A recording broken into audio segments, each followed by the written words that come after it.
राधा माधव कुंज बिहारी जय राधा माधव कुंज बिहारी जय राधा माधव कुंज बिहारी जय राधा माधव कुंज बिहारी जय गोपी जन वल्लभ गिरिवरधारी जय गोपी जन वल्लभ गिरिवरधारी यशोदानंदन ब्रज जन रंजन यमुना तेरा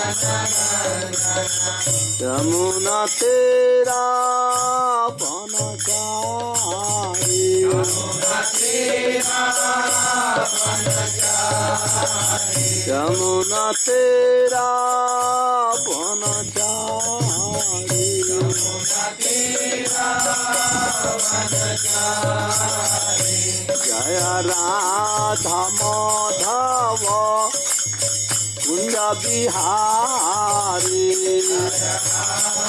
यमुना तेरा बनचारी जय राधा माधव कुंज बिहारी जय गोपी जन वल्लभ गिरिवरधारी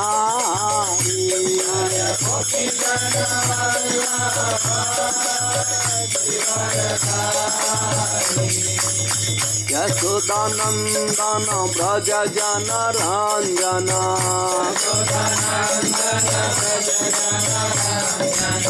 यमुना तेरा बनचारी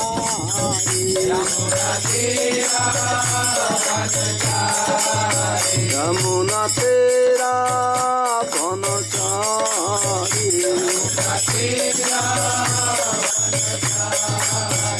जय राधा माधव कुंज बिहारी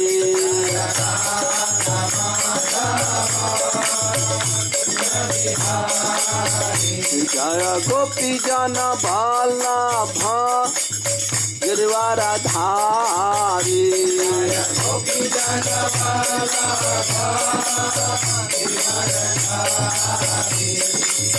यशोदानंदन ब्रज जन रंजन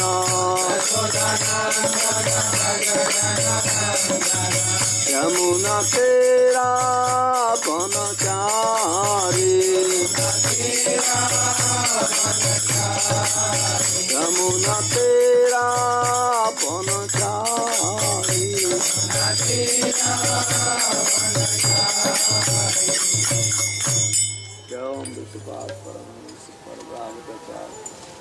श्रीमद् भक्ति वेदांत स्वामी श्रील प्रभुपाद की जय।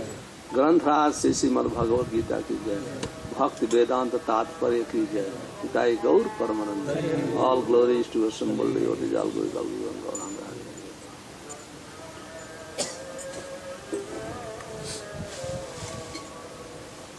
ओम नमो भगवते वासुदेवाय। ओम नमो भगवते वासुदेवाय। ओम नमो भगवते वासुदेवाय।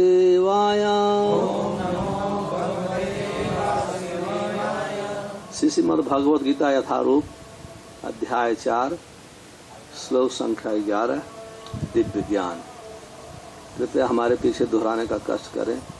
ये यथा माम प्रपद्यन्ते तांस्तथैव भजाम्यहम्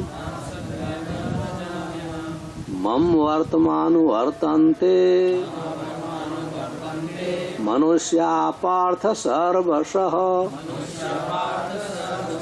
ये यथा मां प्रपद्यन्ते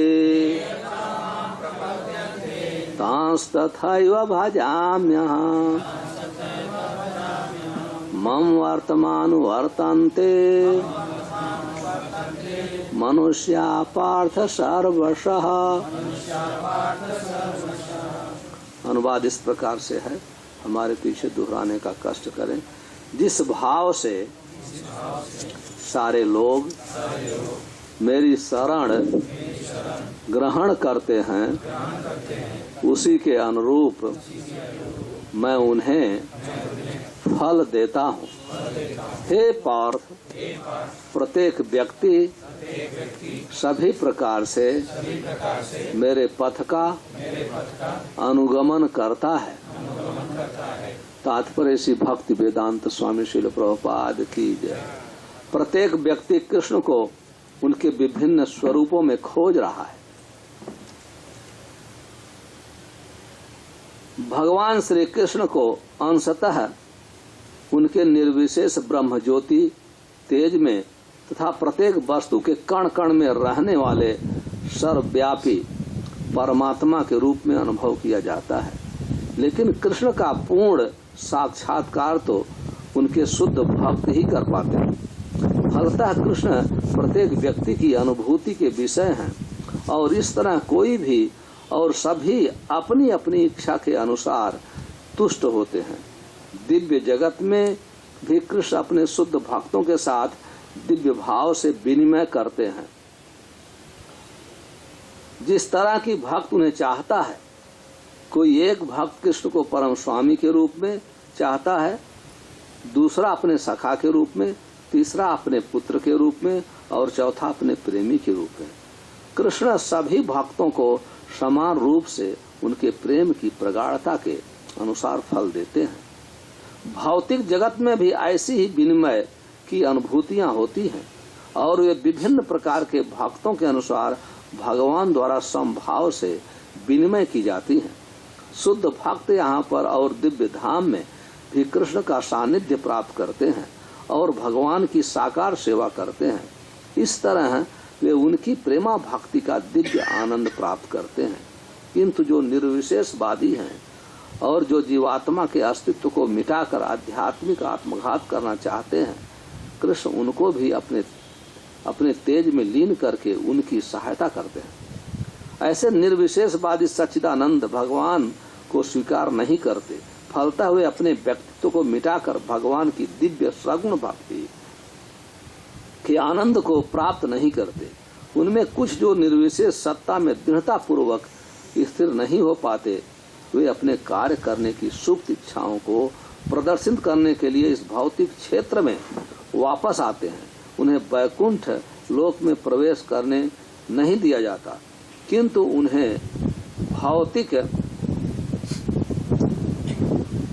लोक में कार्य करने का अवसर प्रदान किया जाता है। जो सकाम कर्मी हैं, भगवान उन्हें यज्ञेश्वर के रूप में उनके कर्मों का वांछित फल देते हैं। जो योगी हैं और योग शक्ति की खोज में रहते हैं, उन्हें योग शक्ति प्रदान करते हैं। दूसरे शब्दों में प्रत्येक व्यक्ति की सफलता भगवान की कृपा पर आश्रित रहती है और समस्त प्रकार की आध्यात्मिक विधियां एक ही पथ में सफलता की विभिन्न कोटियां हैं। अतः जब तक कोई कृष्ण भावनामृत की सर्वोच्च विधि तक नहीं पहुंच जाता, तब तक सारे प्रयास अपूर्ण रहते हैं। जैसा कि श्रीमद् भागवतम के दूसरे स्कंद अध्याय 3 श्लोक संख्या 10 में कहा गया है, अकाम सर्व कामो वा मोक्ष काम उदारधि तीव्रेण भक्त योगेन यजेत पुरुषम परम। मनुष्य चाहे निष्काम हो या फल का इच्छुक हो या मुक्ति का इच्छुक ही क्यों न हो, उसे पूरे सामर्थ्य से भगवान की सेवा करनी चाहिए, जिससे उसे पूर्ण सिद्धि प्राप्त हो सके, जिसका पर्यवसान कृष्ण भावनामृत में होता है। सबको सुनाई दे रहा है? ओम अज्ञानम तिमिरंधस्य ज्ञानंजन शलाकया चक्षुन्मिलितं येन तस्मै श्री गुरुवे नमः। श्री चैतन्य मनोभीष्टम स्थापितं येन भूतले स्वयं रूप कदा मह्यम ददाति स्वपदान्तिकम्। वंदे अहम श्री गुरो श्रीयुतपद कमलम श्री गुरून् वैष्णवांश्च श्री रूपम साग्र जातम सहगण रघुनाथान्वितं तम सजीवम साद्वैतम सावधूतम परिजन सहितम कृष्ण चैतन्य देवम श्री राधा कृष्ण पादान सहगण ललिता श्री विशाखान्वितांश्च हे कृष्ण करुणा सिंधु दीन बंधु जगतपते गोपेश गोपिका कांत राधा कांत नमस्तुते। तप्त कांचन गौरांगी राधे वृंदावनेश्वरी वृषभान सुते देवी प्रणमामि हरिप्रिये। वंशा कल्पतरुभ्यश्च कृपा सिंधुभ्येव च पतितानां पावनेभ्यो वैष्णवेभ्यो नमो नमः। श्री कृष्ण चैतन्य प्रभु नित्यानंद श्री अद्वैत गदाधर शिव सादि गौर भक्तवृंद। हरे कृष्णा कृष्णा कृष्णा हरे हरे, हरे राम राम राम हरे। तो हम सभी लोग प्रतिदिन श्रीमद् भगवद गीता के चौथे अध्याय का रसास्वादन कर रहे हैं। तो चौथे अध्याय में भगवान ने दिव्य ज्ञान का वर्णन किया है। पिछले श्लोक में भगवान कहते हैं कि बीत राग भय क्रोध मन मना माम उपासिता बहो ज्ञान तपसा पूता मद भावम आगता। कहते हैं कि बहुत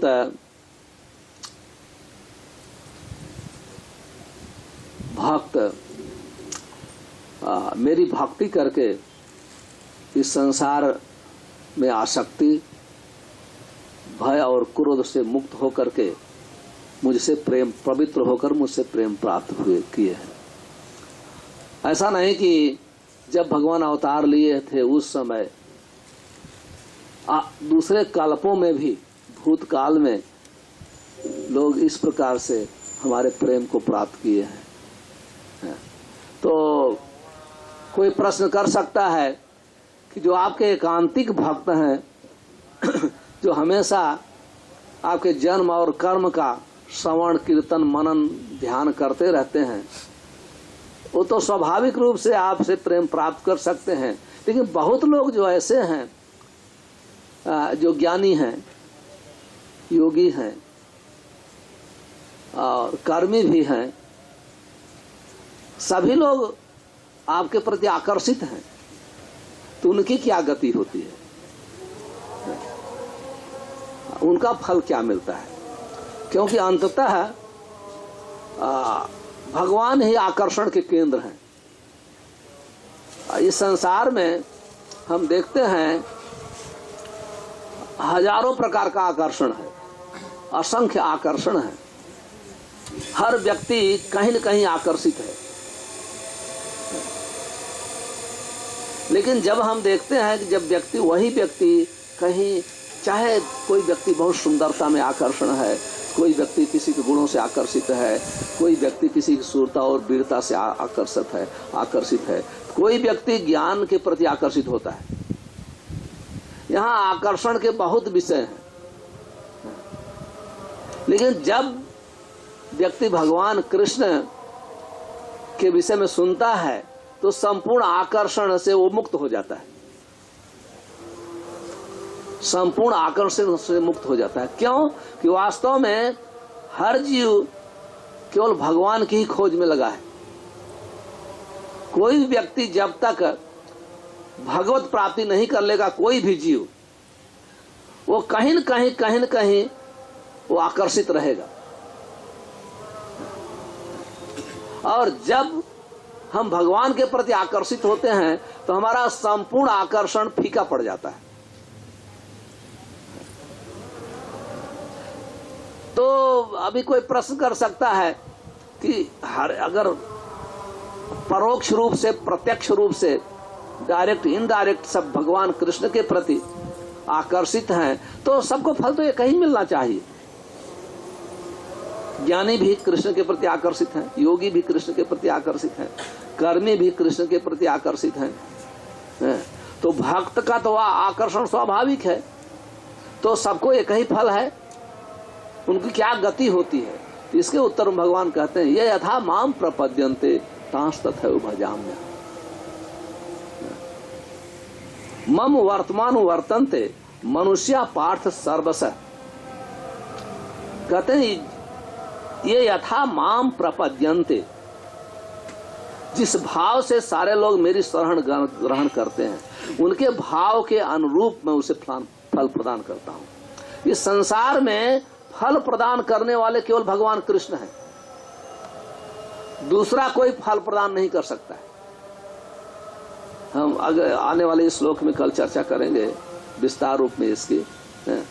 केवल भगवान ही फल प्रदान करते हैं। जो दूसरे भी 33 करोड़ देवी देवता हैं वो भगवान की कृपा से फल प्रदान करते हैं। तो कहते हैं कि जो जिस भाव से, जैसे ज्ञानी है, ज्ञानी का उद्देश्य है भगवान से एक होना। और कई प्रकार के ज्ञानी होते हैं। कुछ ज्ञानी होते हैं वो भगवान के रूप को माया द्वारा रचित मानते हैं, माया की देन है, भगवान को मानते हैं। एक ज्ञानी है वो ब्रह्मवादी कहते हैं। तो चाहे वो मायावादी हो या ब्रह्मवादी हो, जो मायावादी हैं भगवान तो उनको जन्म जन्म में, कई जन्मों में, हजारों जन्मों में उनको दुख देते हैं। जो भगवान के शरीर को माइक समझते हैं, माया की देन है, भगवान के नाम को, रूप को। बहुत ऐसे लोग हैं जैसे इस भौतिक जगत में हमारे नाम रूप गुण सब माइक होते हैं। तो ऐसे वो सोचते हैं कि भगवान के नाम रूप और गुण सब माइक है, माया की देन है, तो उनको मायावादी कहते हैं। तो भगवान भी उनको बहुत दुख देते हैं। इस 84 लाख योनियों में, निम्न योनियों में डाल करके बहुत दुख देते हैं। लेकिन एक ब्रह्मवादी है जो भगवान कृष्ण के प्रति आकर्षित हैं और भगवान के अंग कांत से एक होने के लिए। तो ऐसे ब्रह्मवादियों को भी भगवान अपने अंग कांत में एक होने का अवसर प्रदान करते हैं। उनकी कृपा से ही ये जीव उनकी अंग कांत से एक हो सकता है। हालांकि जीव का स्वभाव नहीं है भगवान से एक होना, और एक हो ही नहीं सकता है। समय आने के बाद वो कोशिश करता है, ये यथा माम उसकी इच्छा है, भगवान पूरा करते हैं, लेकिन वो हमेशा के लिए एक नहीं हो सकता है। श्रीमद् भागवतम वर्णन है ऐसे आध्यात्मिक रास्ते के विद्यार्थी जो भगवान से एक होना चाहते हैं वो हमेशा एक हो नहीं सकते हैं। आरुह्य पदम परम पदम पतंत यदा अनादित युष्मत अंग्रहम, कहते हैं भगवान के चरणों की सेवा के अभाव में वो वहां से गिर जाते हैं, क्योंकि जीव का स्वभाव सेवा करना है। हर जीव यहाँ सेवा करना चाहता है। तो जब तक जीव वो सेवा नहीं, अपनी सेवा में स्थित नहीं है, वो आनंद में नहीं आनंद उठा नहीं सकता है। सुख तभी होगा जब हम सेवा करेंगे। इसलिए तो संसार में हर व्यक्ति सेवा कर रहा है। जिसके पास कुछ नहीं है, सेवा करने का कुत्ते बिल्ली रख करके वो सेवा करते हैं। सेवा तो करना ही है। कहीं भी हम जाएं, प्रभुपाद जी उदाहरण देते हैं, जैसे टाइपराइटर है, टाइपराइटर इधर रहेगा खट खट खट खट खट करेगा, स्वर्ग में भी जाएगा तो भी खट खट खट करेगा, कहीं भी रहेगा वो, उसका स्वभाव एक ही। तो हम लोग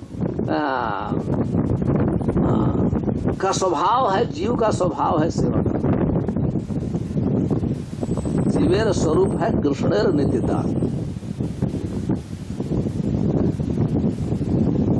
ये जीव का स्वभाव है सेवा करना, या कृष्ण की सेवा करे या माया की सेवा करे, सेवा तो करना ही। तो जब जीव सेवा में अवस्थित नहीं होता है तो उसे आनंद नहीं मिलता है, आनंद उठा नहीं सकता है। सुख तो सेवा में ही है। तो वो ज्ञानी कुछ समय तक भगवान के अंकांत से एक हो जाते हैं, लेकिन क्योंकि वहां असंतुष्ट रहते हैं, वहां सेवा नहीं है, फिर वो भौतिक पतंत यद है, इस भौतिक जगत में फिर गिर जाते हैं। योगी हैं भगवान, योगियों के लिए भी ईश्वर के रूप में उनको सिद्धियां प्रदान करते हैं। भगवान को योगेश्वर कहते हैं, योगेश्वर कहते हैं। तो योगियों को भी वो उनको सिद्धियां प्रदान करते हैं। जो कर्मी हैं, जो अपने इंद्रिय तृप्ति के लिए भी जो इंद्रिय तृप्ति के लिए भगवान की भक्ति करते हैं, भगवान उनको इंद्रिय तृप्ति भी प्रदान करते हैं। तो भगवान, हर जीव भगवान के प्रति आकर्षित है, अप्रत्यक्ष या अप्रत्यक्ष रूप से, और भगवान हर जीव के उसके भाव के अनुसार फल प्रदान करते हैं। ये समझने की भूल नहीं करना चाहिए कि जो भी कृष्ण की भक्ति कर रहा है, चाहे ज्ञानी है, योगी है, भक्त है, कर्मी है, सबको एक ही फल मिलता है। नहीं, यहाँ कह रहे हैं कि ये यथा माम प्रपद, और अगले श्लोकों में और आगे दूसरे अध्यायों में और क्लियर होगा। भगवान कहते हैं यान्त देव बता देवान, पित्रान यान्त पितृवता, भूतान यान्त भूतज्ञा, मध्याज्ञा आम माम। कहते हैं कि जो भूतों की पूजा करता है वो भूत बनता है, जो पितरों की पूजा करता है पितृलोक में जाता है, देवताओं की पूजा करता है देवलोक में जाता है, लेकिन जो मेरी भक्ति करता है वो मेरे पास आता है। तो सबको एक ही प्रकार का फल नहीं मिलता है। सब वास्तव में लोगों की ये धारणा है कि कोई भी रास्ता अपनाइए, किसी की भक्ति कर लीजिए, हम सब एक ही जगह जाते हैं, एक ही जगह जाते हैं। हिंदी में कहते हैं ना, नदियां एक घाट बहुतेरे। ये जो निर्विशेषवादी हैं ऐसे वर्णन करते हैं, लेकिन ऐसा है नहीं। लेकिन विभिन्नता है, सब जगह विभिन्नता है। लोगों को लगता है कि वास्तव में सभी लोग भगवान की तरफ जाते हैं। जैसे इस राज्य में शहर है, स्टेट हाउस होता है, और कोई लोग शहर में रहे हैं तो गवर्नमेंट के अंडर ही रह रहे हैं, उनके रूल्स रेगुलेशन फॉलो करते हैं। कोई स्टेट हाउस में नौकरी करता है, गेट पे है, कोई प्रेसिडेंट का पर्सनल गार्ड भी है। सब गवर्नमेंट के ही कंट्रोल में है, बस में। उसी प्रकार से चाहे प्रत्यक्ष रूप से भगवान कृष्ण की कोई भक्ति करे या कोई न करे, हर व्यक्ति का झुकाव भगवान कृष्ण की तरफ है। लेकिन वास्तव में जो भगवान के अनन्य भक्त हैं, जो भगवान की एकांत की भक्ति करते हैं, अनन्य भक्त, उनकी गति और ज्ञानियों की गति, योगियों की गति, कर्मियों की गति में अंतर है। यहाँ प्रभुपाद जी एक श्लोक का वर्णन करते हैं, अकाम सर्व कामोआ या मोक्ष काम उदारधि। इसलिए क्योंकि भगवान ही सबके आकर्षण के केंद्र हैं, इसलिए हर जीव को, चाहे उनको जो भी चाहिए, चाहे धन चाहिए या कुछ जिज्ञासा है, तो जिज्ञासा को पूरा करने के लिए या दुख को दूर करने के लिए हर जीव को भगवान की भक्ति ही करना चाहिए, क्योंकि भगवान ही पूरा करते हैं। भगवान ही, ऐसे वर्णन है, अन्य कामी यदि करे कृष्ण भजन, अन्य कामी जिसकी कोई भक्ति की इच्छा नहीं है, भगवान के पास जाने की इच्छा, दूसरी कामना है, यदि भगवान की भक्ति करता है तो भगवान क्या करते हैं, सब कुछ उसका पूरा करते हुए अपना चरण देते हैं, अपने चरण में स्थान देते हैं, अपना सब कुछ पूरा कर। इसलिए कि हम लोग को कहीं हमारी जो मति है दूसरी जगह नहीं होनी चाहिए, कृष्ण के चरणों में ही होनी चाहिए। क्योंकि दूसरी जगह होगी, दूसरे देवी देवता वो केवल भौतिक सुख दे सकते हैं, लेकिन भौतिक सुखता का परिणाम जो अशांति है उसको दूर नहीं कर सकते। लेकिन जो व्यक्ति भगवान अन्य कामी यदि करे कृष्णेर भजन ना मांगते, अगर भगवान का चरण नहीं मांग रहा है तो भी भगवान अपने चरण में स्थान देते हैं। ये भगवान का स्वभाव है। उदाहरण है ध्रुव महाराज। ध्रुव महाराज को भगवान के धाम जाने की कामना नहीं थी। भगवान के धाम जाने के लिए वैकुंठ लोग वैकुंठ वास के लिए भक्ति नहीं किए। ध्रुव महाराज तो सबसे महान राजा बनने के लिए अपने पिता अपने प्रपितामह ब्रह्मा से भी महान राज्य प्राप्त करने के लिए भक्ति की। क्या किए? भक्ति किए।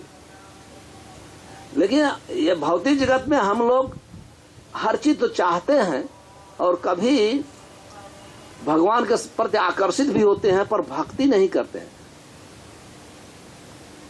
हमारा दुख दूर हो जाना चाहिए, हम धनवान हो जाना चाहिए, सब प्रकार के सुख और शांति चाहिए, पर भक्ति नहीं करना है। उदाहरण है, ध्रुव महाराज ने भक्ति किए। जैसे हम कल वर्णन कर रहे थे, भक्ति करने के लिए भगवान के भक्त के मार्गदर्शन में ही शिक्षा लेना चाहिए। तो ध्रुव महाराज नारद ऋषि से शिक्षा लिए। नारद ऋषि से शिक्षा प्राप्त करने के बाद ध्रुव महाराज ने अनन्य भक्ति, कहने का अर्थ है नारद ऋषि के आदेश के अनुसार यथारूप भक्ति किए।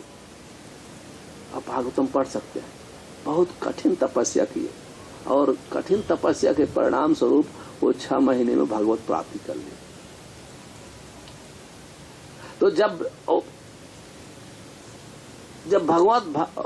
भगवान साक्षात भगवान विष्णु का दर्शन हुआ, तो ज्यों ही भगवान ने अपने कर कमलवत कर कमलों से उनके सर का स्पर्श किया, भगवान ध्रुव की समस्त इच्छाएं, भौतिक इच्छाएं शून्य हो गई। यही है, जब सूर्य के पास जब हम जाते हैं, अंधकार दूर हो जाता है। कृष्ण सूर्य सम माया है अंधकार, जहां कृष्ण तहां माया नाय अधिकार। ये माया के कारण, अज्ञानता के कारण हमारे हृदय में असंख्य इच्छाएं हैं। लेकिन जब हम भगवान कृष्ण के नजदीक जाते हैं तो हमारी संपूर्ण भौतिक इच्छाएं शून्य हो जाती हैं। इसलिए भगवान कृष्ण का एक नाम हरि है। हरि का अर्थ है हमारी संपूर्ण हमारे भौतिक इच्छाओं के कारण हमारे जीवन में अमंगल होता है, और भगवान संपूर्ण अमंगल को हर लेते हैं, भौतिक इच्छाओं को हर लेते हैं। इसलिए चैतन्य चरितामृतम में, सनातन शिक्षा में चैतन्य महाप्रभु आत्माराम इस श्लोक की व्याख्या करते हुए हरि शब्द का अर्थ बताया। वहां कहते हैं, हरि शब्देर नाना अर्थ मुख्य द्वैतम। हरि शब्द के हजारों अर्थ हैं, नाना अर्थ है, पर दो अर्थ मुख्य है। वो क्या मुख्य 2 अर्थ है? सर्व अमंगल हरे प्रेमा दिया हरे मन।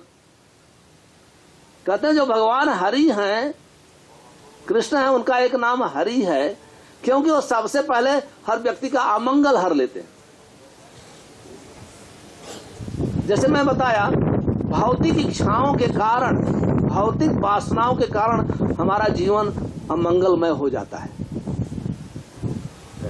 तो जो ही हम भगवान कृष्ण की भक्ति करते हैं, सर्व अमंगल हरे, हमारे संपूर्ण अमंगल का नाश कर देते हैं, हर लेते हैं। कैसे हमारी इच्छाओं का नाश कर देते हैं, श्रीमद् भागवतम में वर्णन है। यथा अग्नि सुसमाधार्चित करो एधांश उद्धव तथा मद विषया भक्ति। कहते हैं जिस प्रकार से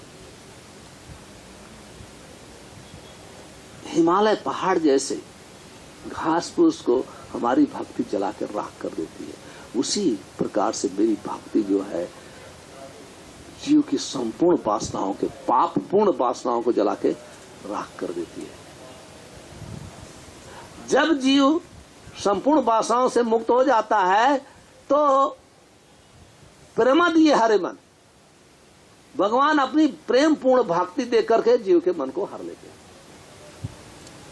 तो जीव का मन कहीं लग नहीं सकता है, सब केवल हरि में ही लगता है, सब हरि में लगता है। तो ये जब मैं बता रहा था ध्रुव महाराज, उदाहरण है, ध्रुव महाराज का हृदय